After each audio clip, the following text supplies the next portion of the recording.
มาตีกันแต่ละคนมันมีกินเนี่ยมันมีตีที่มันจัดว่าที่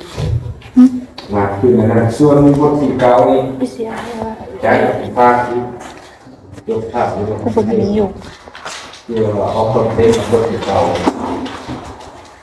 ยิบถ่ายแล้วก็เป็นซองมาติดไปส่วนมาโคตรศาสตร์ที่เป็นคนที่เก่านี่เขาเรียนเรื่องการระบบประสาทคนเรามีศูนย์กลางประสาทอยู่ที่สมองตัวสมองนี่เป็นมาศูนย์กลางประสาทเป็นผู้คุมทุกอย่าง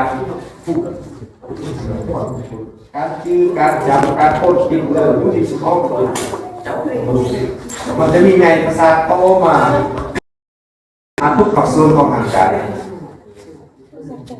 สมองสร้างว่ากับบ้านเขาเอาขึ้นเองสมอง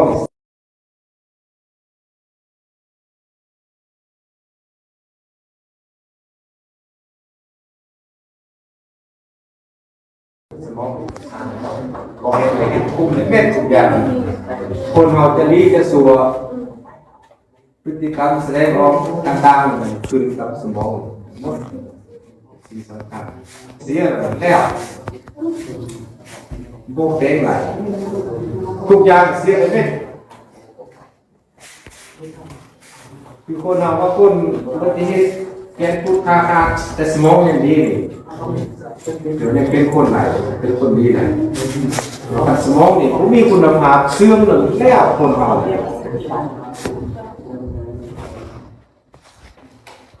สมองไปเสื่อมไปเกย์กันแล้วคนเบอร์คนจ้าคนเบอร์คนเสียเซนก็เป็นตึงสมองคนเสียเซนกับสมองเสียจะกินเมื่อกินกะทิเยอะดีสมองจะแกโซ่เยอะเกย์ขึ้นสมองฟุ้งเม็ดสำคัญเป็นที่นี่ระบบกระดูกห่อเอาไว้ให้แกนสุด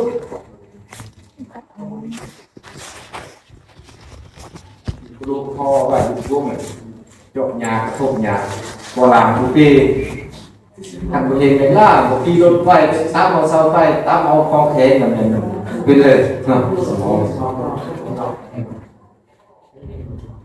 เป็นรักษาอะไรหมดชุดสำคัญบางคนเนี่ย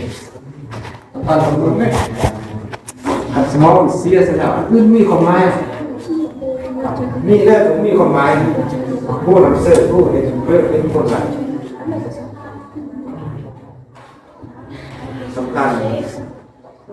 เขาเป็นคนยังรู้ยังน้อยสมองยังกำลังเป็นไงโต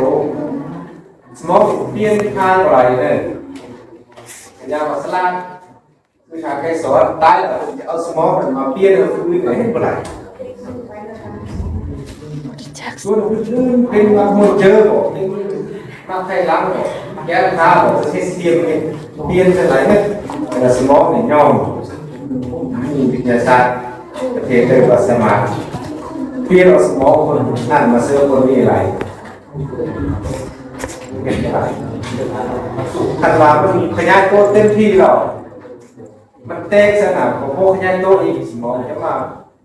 เปลี่ยนขนาดพวกเด็กคนหนึ่งพวกนี้สามเจ้าเที่ยวเลย